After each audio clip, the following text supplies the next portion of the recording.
आपण ऐकत आहात अध्यायम या कथेचा पुढचा भाग सुरू करण्याआधी प्लीज माझ्या चॅनलला सबस्क्राईब करून घ्या आणि आधीचे पार्ट ऐकले असल्याची खात्री करून घ्या. चला सुरुवात करतीये. अध्यायम भाग 91. आज कोर्टाची पहिली तारीख होती. अर्जुन आणि अक्षया कोर्टात जाण्यासाठी तयार होत होते. अर्जुनचं तिच्या आधी आवरून तयार झालं आणि तो तिच्या तयार होण्याची वाट पाहत होता. तिथं अजून काय काय मनस्ताप देणाऱ्या घटना घडणार होत्या याची त्याला कल्पना नव्हती आणि त्याचंच थोडं टेन्शन अर्जुनला आलेलं. एवढ्यात अक्षया आवरून येऊन त्याच्या समोर उभी राहिली. अर्जुन, झालंय माझं, निघायचं का? हो निघूया. पण त्याच्या देहबोलीत एक अस्थिरता होती जी तिने हेरली. अर्जुन, आय नो थोडं टेन्शन आलं असेल तुम्हाला आणि ते साहजिक आहे, पण डोंट वरी. पुण्यातले मोठे वकील आपण नेमलेत आणि आपण आपल्या परीने तयारीही केली आहे की नाही, मग टेन्शन नका ना घेऊ. अहो आय नो अक्षू, पण तरीही टेन्शन तर येतंय अगं. मला नाही माहीत ती काय काय उकरून काढेल या सगळ्यात. पण अक्षू, तू असशील ना माझ्यासोबत कायम, जशी आधीपासून होतीस? डोळे मिचकावत तिने त्याच्या पुढे हात पसरले. तसा तो हलकेच तिच्या पुढे वाकला आणि तिनं त्याच्या गळ्यात हात घातले आणि त्याच्या कानाजवळ पुटपुटत I am always with you म्हणत त्याला जवळ ओढत घट्ट बिलगली. हेच तर हवं होतं, तुला बरोबर कळतं, म्हणून माझ्यासाठी माझी लाईफ एंजल आहेस तू म्हणत त्याने तिच्या भोवतीची मिठी घट्ट करत तसंच तिला उचललं आणि तिच्या ओठांवर एक हलकेच किस केला.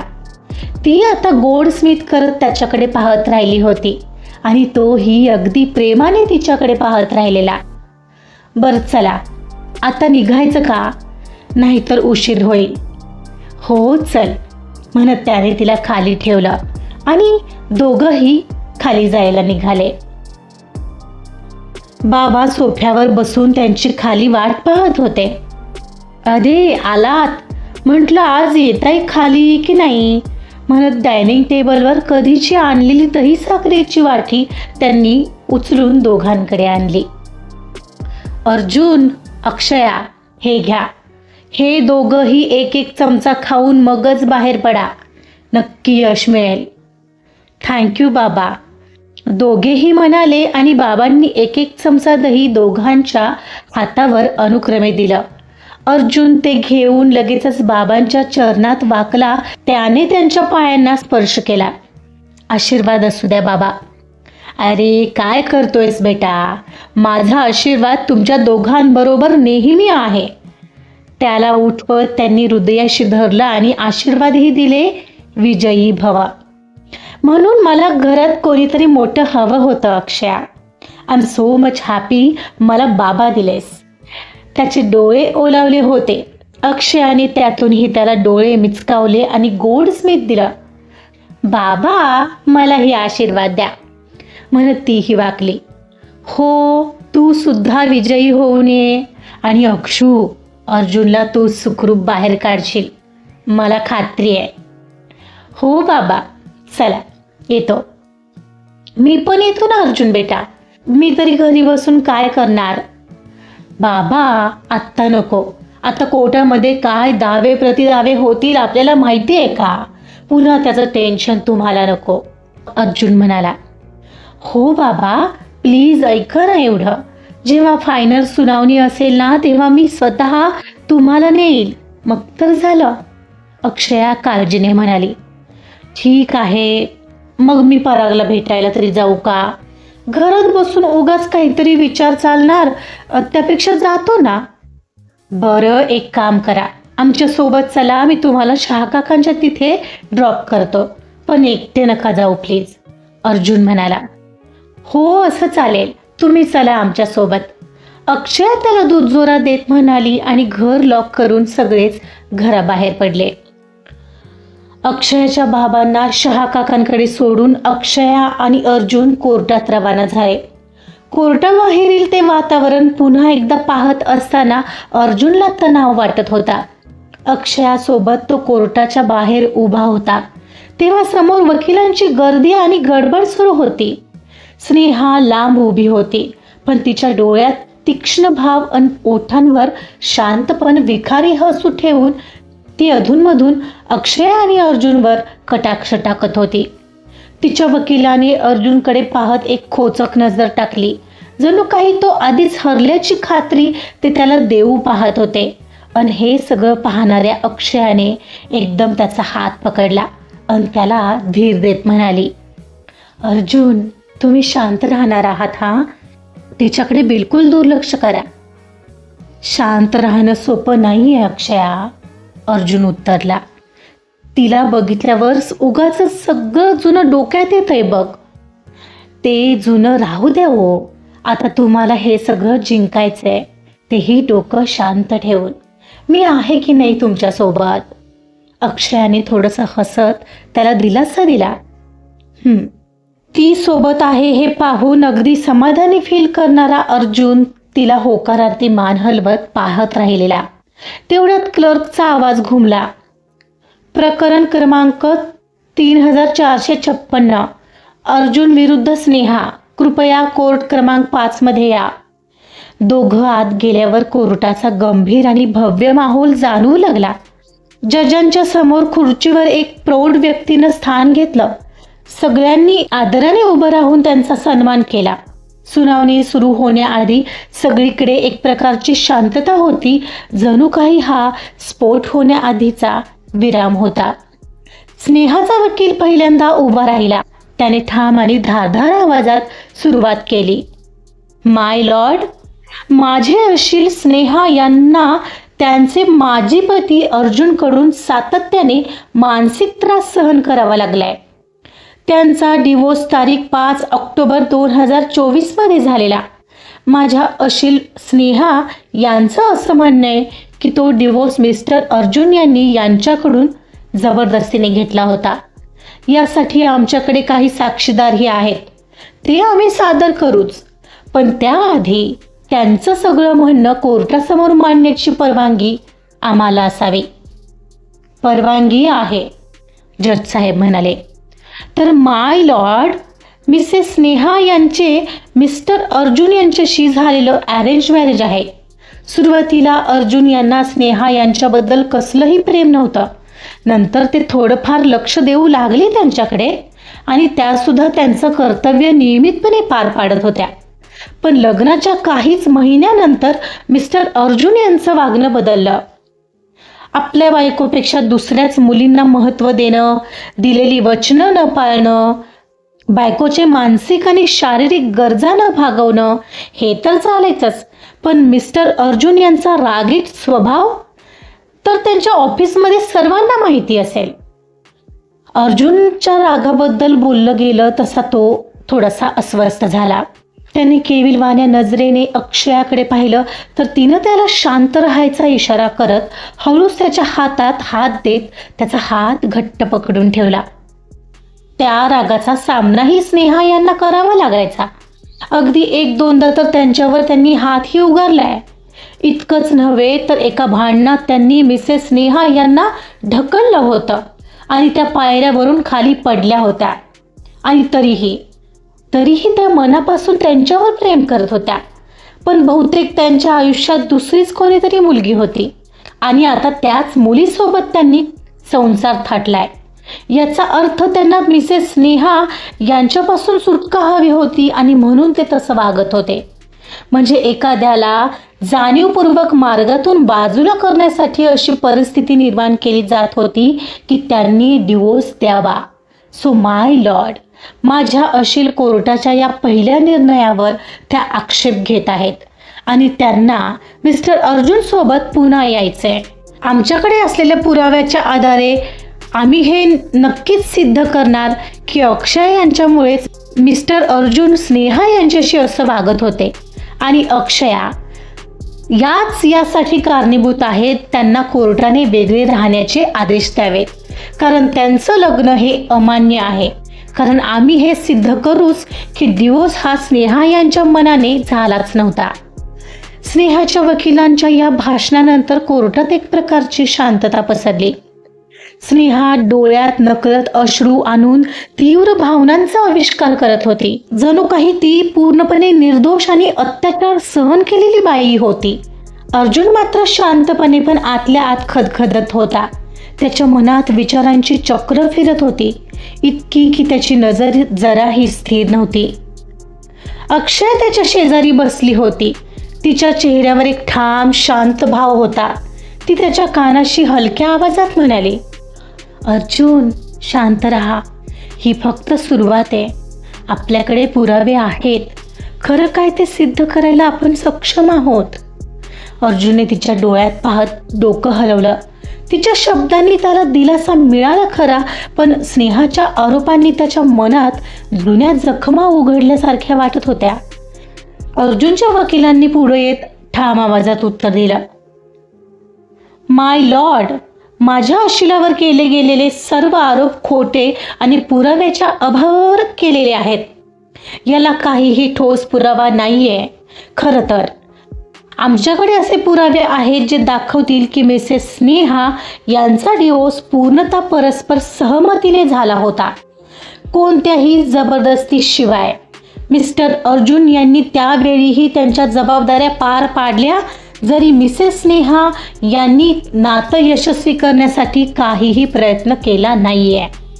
त्यानंतर वकील पुढे म्हणाला, या व्यतिरिक्त मिसेस स्नेहा यांनी स्वतः अर्जुन यांच्या पर्सनल आयुष्यावर भाष्य करत सोशल मीडियासारख्या ठिकाणी चिखलफेक करण्याचे प्रयत्न देखील केले आहेत आणि पर्यायाने त्यांच्या व्यवसायालाही त्यामुळे मानहानीतून जावं लागले. त्यांनी सोशल मीडियावर खोटी पोस्ट शेअर केली होती, ज्यामुळे अर्जुन यांची प्रतिमा मलिन करण्याचा प्रयत्न झाला. आम्ही हे सगळं पुराव्यांसह कोर्टासमोर सादर करू शकतो. जजांनी शांतपणे दोन्ही बाजू ऐकल्या आणि आदेश दिले, प्रत्येकाने आपले पुरावे पुढील सुनावणीत सादर करावेत. त्या आधारे निर्णय होईल. आजची सुनावणी इथंच थांबते. कोर्टाबाहेर जाताना अर्जुनचा चेहरा अजूनही ताणला होता, पण अक्षयच्या थोड्या शांत आणि प्रोत्साहन देणाऱ्या नजरेने त्याला थोडं स्थिर केलं. तुम्ही काहीही चुकीचं केलं नाही अर्जुन, ती म्हणाली. आता फक्त आपल्या बाजूचं सत्य सिद्ध करायचंय. अर्जुनने पुन्हा एकदा तिच्या शब्दांवर विश्वास ठेवला. त्याला माहिती होतं की हा प्रवास सोपा नसेल, पण अक्षय आता त्याच्या सोबत होती आणि तेच त्याला खंबीर बनवत होतं. पण ते दोघं बाहेर येताच त्यांच्या कारकडे निघाले असताना अचानक स्नेहा समोर आली. त्यात ही हालत झाली तुझी अर्जुन? हे बघ अर्जुन, अजून ही वेळ गेली नाहीये. हिला सांग तुझ्या आयुष्यातून जायला, मग सगळं ठीक होईल, ती हळूच म्हणाली आणि पुढच्या क्षणाला रडू लागली आणि मोठ्याने बोलू लागली. हिनेच माझ्या आयुष्यात विष पेरलंय.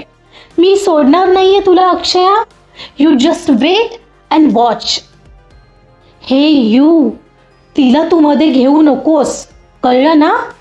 अर्जुन एकदम चिडला आणि तिच्यावर धावून जात तिच्यावर पुन्हा हात उघडला. तशी अक्षया पटकन मध्ये पडली आणि तिने पटकन त्याचा हात पकडत खाली घेतला. अर्जुन नाही, तुम्ही शांत राहा. हो, ती काही करू शकत नाही अर्जुन. मुळात ती तुमच्यापेक्षा जास्त इन्सिक्युअर फील करते आहे आणि म्हणून तिचे हे उद्योग चालले. आपण तिला तिच्याच भाषेत उत्तर देऊ, तेच जास्ती लागेल तिला. चला बरं इथून. अक्षया त्याला ओढतच कारकडे घेऊन निघाली. पाठीमागे स्नेहाचं रडण्याचं नाटक चालूच होतं. उलट ती आता आणखीन मोठ्याने रडत होती. माझं खूप नुकसान केलंय हिने. माझा हक्काचा नवरा घेतला, पण तो मी माघारी मिळवल्याशिवाय राहणार नाहीये. हा अक्षया, तुला मी सोडणार नाहीये. नाही तुला खडी फोडायला तुरुंगात पाठवलं तर मी नावाची स्नेहा नाही. अर्जुन आणि अक्षया एव्हाना कारमध्ये येऊन बसलेले. अर्जुन डोक्याला हात लावून बसलेला आणि अक्षया त्याला शांत करण्याचा प्रयत्न करत त्याच्या खांद्यावर थोपटत होती. Arjun, you are strong. तुम्ही एवढा का त्रास करून घेताय? हे खूप विचित्र आहे अक्षया. मला कळत नाही मी कधीच कोणाचं वाईट करण्याचा विचार केला नाही. मग अशी मुलगी माझ्या वाट्याला का बरं आली असेल? अर्जुन, पण तुमच्या नशिबात मीही तर आहे. माझ्याकडे बघा ना. हो, तुझ्याचकडे पाहत मी स्वतःला सावरतोय. मी तिला तोंड देणार आणि तिचा हर प्रयत्न तोडणार अक्षू, तुझ्या साथीने. अजून खूप काही तयारी करावी लागेल. मी आता हरणार नाही. आता कसं बोललात?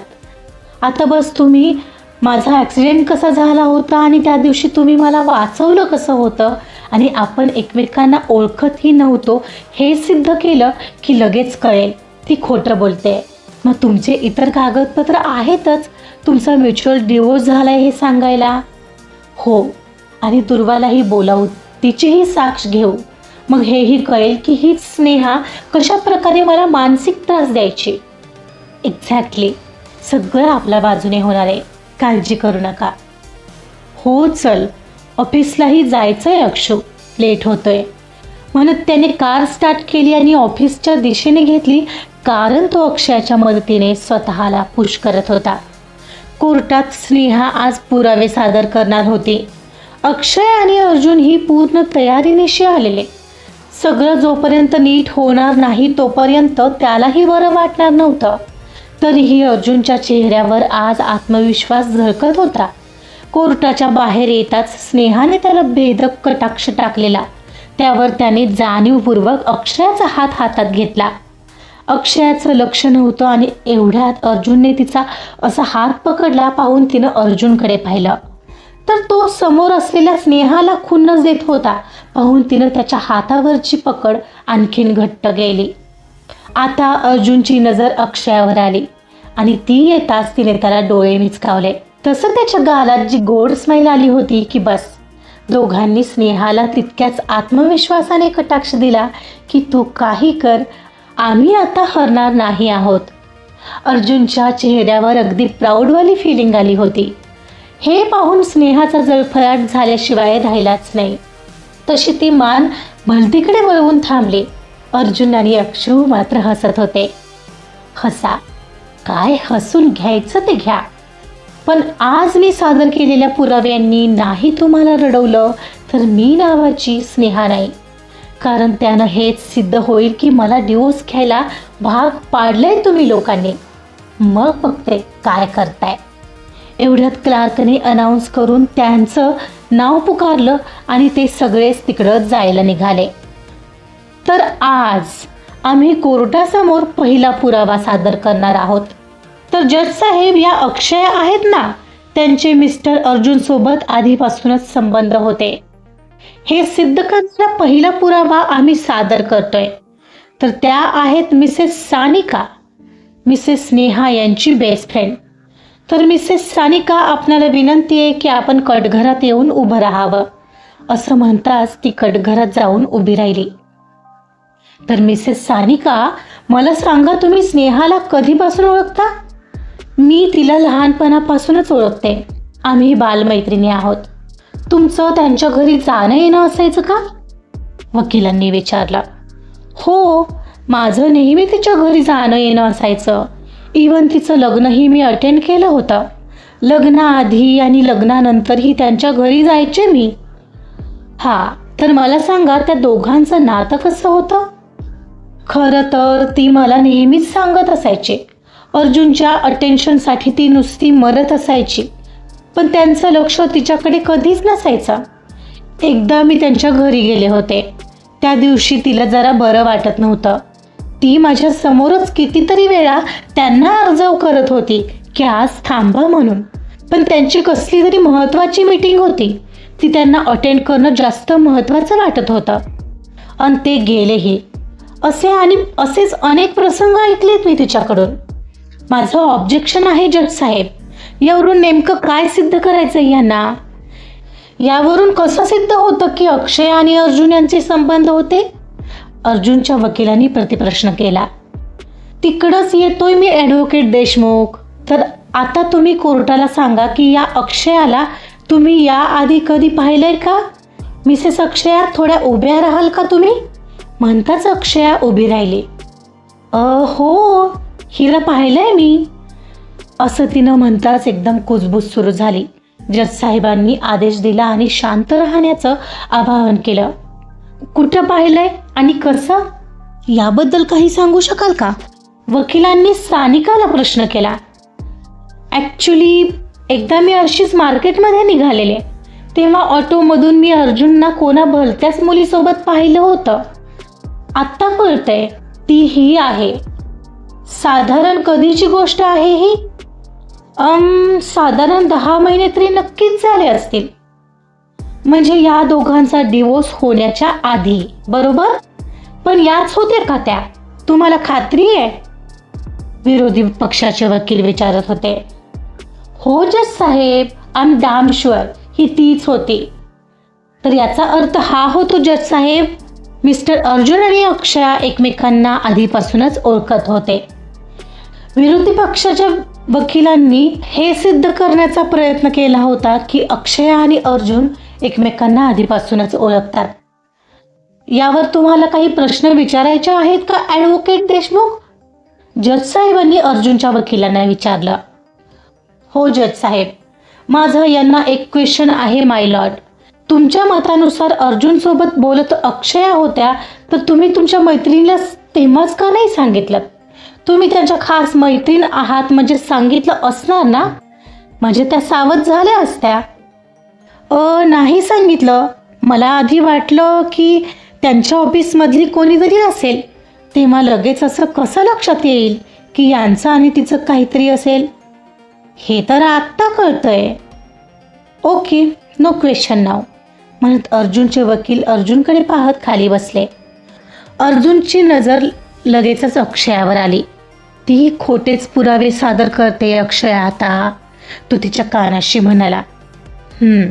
I know Arjun, will see.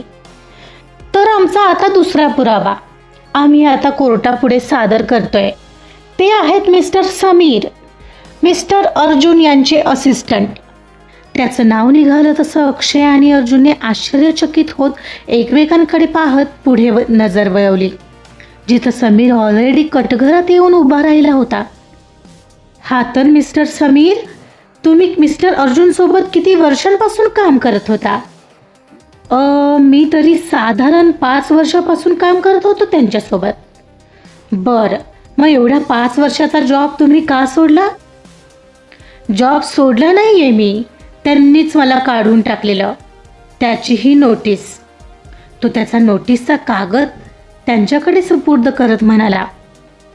का काढून टाकलेलं अर्जुन यांनी तुम्हाला? त्यांनी समीरला पुढचा प्रश्न केला. त्यांचा रागीट स्वभाव. एखादी चूक व्हायला अवकाश ते कोणालाही कामावरून काढून टाकायला मागे पुढे पाहत नसायचे. माझीही चूक झाली आणि काढलं मला कामावरून. ठीक आहे, आता कोर्टाला सांगा, तुम्ही अक्षया यांना कधीपासून ओळखता? हेच काही 8 महिन्यांपासून. बहुतेक तो खोटं बोलत होता. 8? कसं शक्य आहे? खोटं का बोलतोयस तू समीर?